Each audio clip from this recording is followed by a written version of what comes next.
Assalamualaikum warahmatullahi wabarakatuh. Selamat datang channel ini. Di sini saya akan membahas terkait perubahan baru di bagian pedoman komunitas. Nah, tentunya ini kalian perlu hati-hati ya, terutama untuk kalian YouTuber pemula nih atau yang baru bergabung di dunia YouTube. Nah, seperti apa sih perubahannya? Sebelum kita lanjut, alangkah baiknya subscribe channel ini dan tekan tombol loncengnya agar kalian tidak ketinggalan informasi terbaru seputar YouTube di channel ini.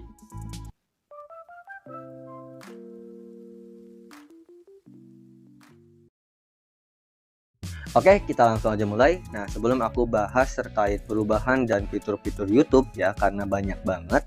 Di sini aku mau bahas dulu salah satu perubahan yang tentu ini juga nggak kalah penting ya, yang perlu kita ketahui nih.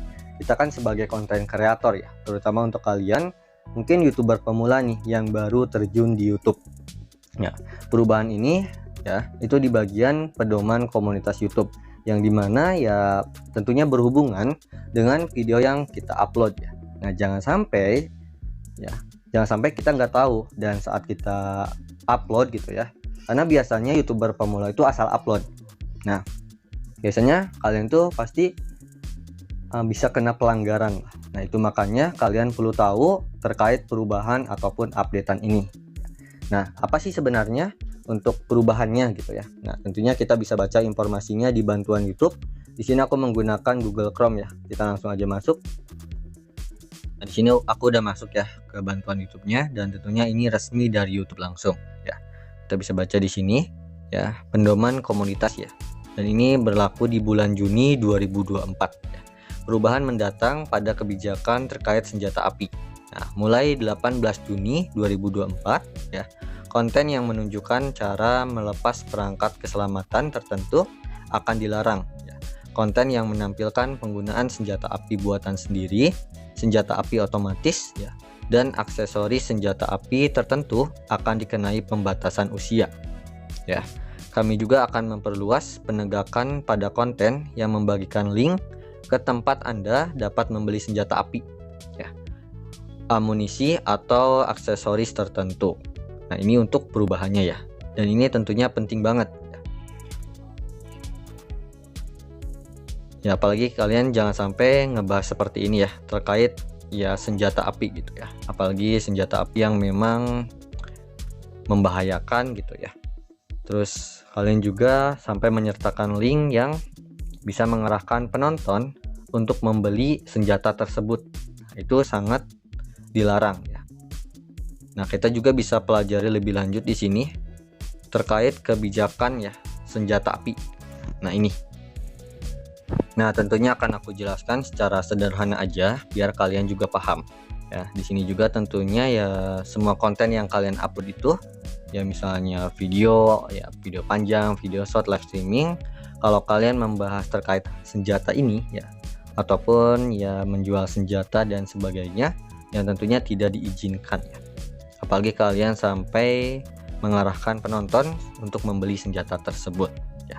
Di samping itu, terkadang konten tidak melanggar kebijakan kami ya, tetapi mungkin tidak sesuai untuk penonton berusia di bawah 18 tahun.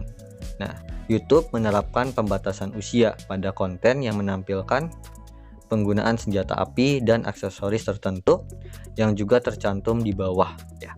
Nah, catatan ya, pembatasan ini berlaku untuk penggunaan senjata api yang sebenarnya ya, detailnya di bawah. Ini lebih detailnya lagi ya. Ini arti kebijakan ini bagi Anda ya. Jika Anda memposting konten ya, jangan memposting konten di YouTube yang tujuannya adalah untuk melakukan satu atau lebih hal berikut.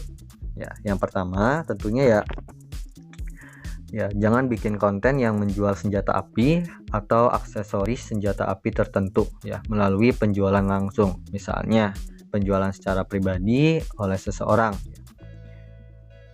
Nah, atau menyertakan link ke situs yang menjual barang ini ya. Aksesoris ini dapat mencakup ya aksesoris yang membuat suatu senjata api dapat meniru senjata otomatis ya. Aksesoris yang mengubah senjata api menjadi senjata otomatis ya. Nah, contohnya ada magasin berkapasitas besar ya, atau sabuk peluru yang berisi lebih dari 30 butir peluru ya. Terus di sini yang kedua, memberikan petunjuk tentang pembuatan salah satu dari yang berikut ini. Contohnya seperti senjata api, amunisi, dan masih banyak lagi. Lalu di sini yang ketiga, memberikan petunjuk tentang cara mengubah suatu senjata api menjadi senjata yang memiliki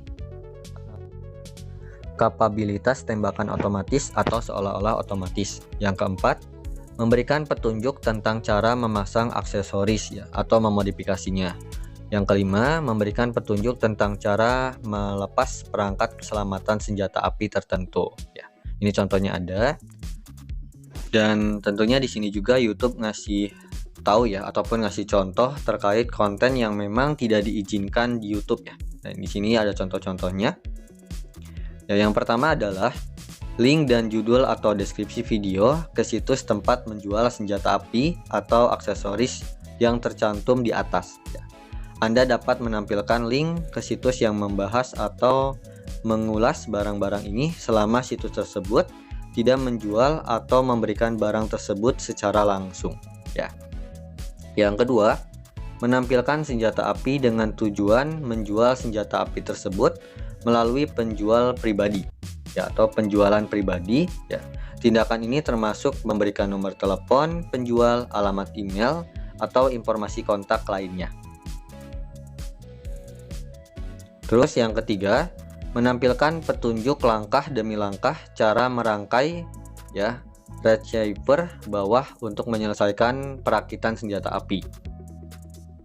Lalu di sini yang keempat ya, menunjukkan kepada pengguna cara membuat peredam suara dari senter, kaleng minyak, ya, tabung, penampung larutan pembersih senjata atau komponen lainnya. Nah, yang kelima di sini menunjukkan kepada pengguna cara memasang ya boom stock ya atau memasang aksesoris sejenis yang dibuat untuk memungkinkan tembakan yang seolah-olah otomatis. Ya, yang keenam, live streaming yang menampilkan seseorang sedang memegang atau menangani senjata api terlepas dari apakah senjata tersebut ditembakkan atau tidak. Catatan, ini tidak termasuk senjata api dalam video game ya. Berarti beda lagi kalau ini mah ya.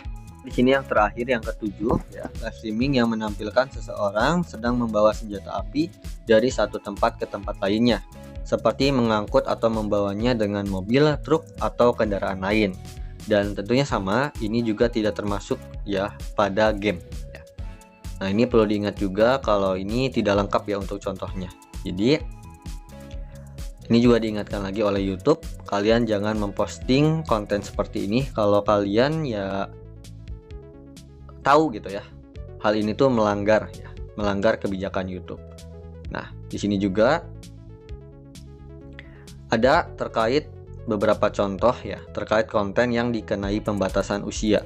Nah, ini biasanya konten tersebut itu tidak melanggar kebijakan ini, tetapi mungkin tidak sesuai untuk penonton berusia di bawah 18 tahun atau tidak cocok ditonton ya.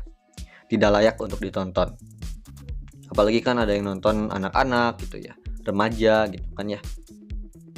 Nah, di sini untuk contohnya adalah yang pertama, konten yang menunjukkan penggunaan senjata api buatan sendiri ya, misalnya senjata api yang dibuat dengan printer 3D, senjata api otomatis, atau salah satu aksesoris di bawah ini ya. Ini ya contohnya aksesoris yang membuat suatu senjata api dapat meniru senjata otomatis, aksesoris yang mengubah senjata api menjadi senjata otomatis ya.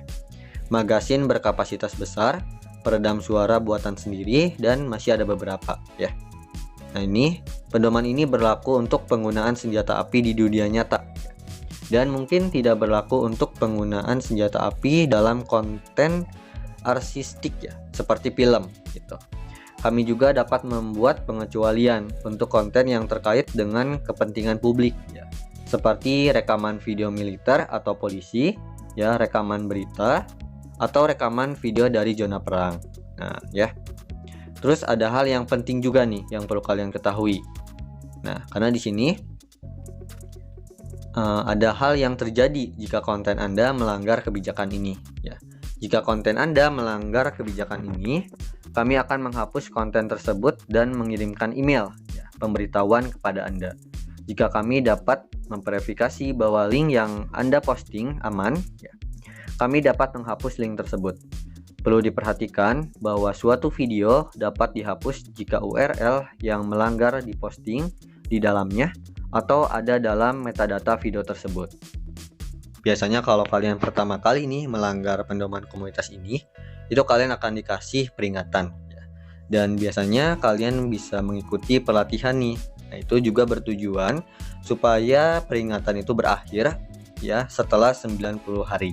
Namun, ya, jika kebijakan yang sama dilanggar lagi dalam periode 90 hari tersebut, masa berlaku peringatan ya tidak akan berakhir dan channel Anda akan menerima teguran ya, jika Anda melanggar kebijakan lain gitu ya. Setelah menyelesaikan pelatihan, Anda akan mendapatkan peringatan lagi. Jadi akan muncul lagi peringatannya.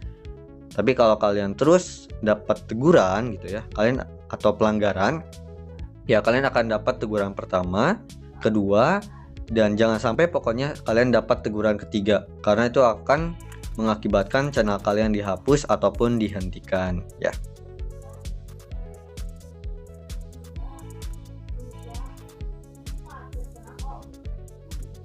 Nah ini ya, jadi kalian perlu hati-hati, apalagi kalian YouTuber pemula ya. Jadi kalian juga perlu memahami aturan YouTube ataupun ya pedoman komunitas ini ya.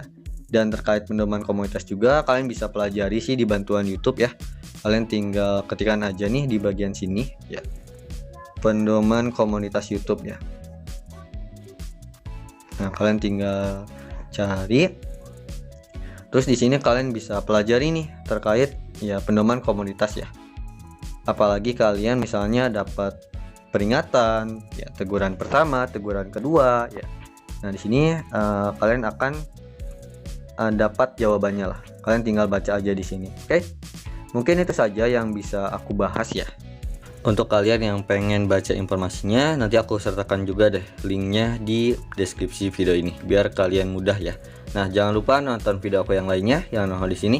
Terima kasih yang sudah nonton. Wassalamualaikum warahmatullahi wabarakatuh.